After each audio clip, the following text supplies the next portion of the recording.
Alloh subhanahu va taolo maloikalardan so'rar ekan: "Ey maloikalarim, ertalabdan kechgacha meni deb och, meni deb chanqoq, meni deb o'zini hirsini jilovlab yurgan bandalarimga qancha savob bityapsizlar?" deb so'rar ekan.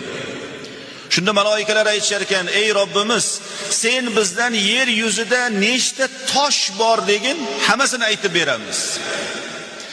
Sen bizga yer yuzidagi daraxtlarning sonini so'ra. U daraxtlarning barglarini, yaproqlarini soni qanchaligini so'ra, hammasini hisob kitobini beramiz. Ey Robbimiz, sen bizdan dunyodagi sahrolarni, qumlarni sonini so'ra, hammasini aytib beramiz. Ammo ertalabdan kechgacha seni deb, seni roziligingni topaman deb xolis niyat bilan roza tutgan bandangni mukofoti qancha bo'lishligini o'zingdan boshqa hech kim bilmaydi. Ya'ni bizga bu ma'lumotlar berilmagan deyshar ekan. Mana shunday katta bir ajrni, mukofotni qo'lga kiritishlik imkoniyati bor bo'lgan Ramazon muborak bo'lgan oyda turibmiz.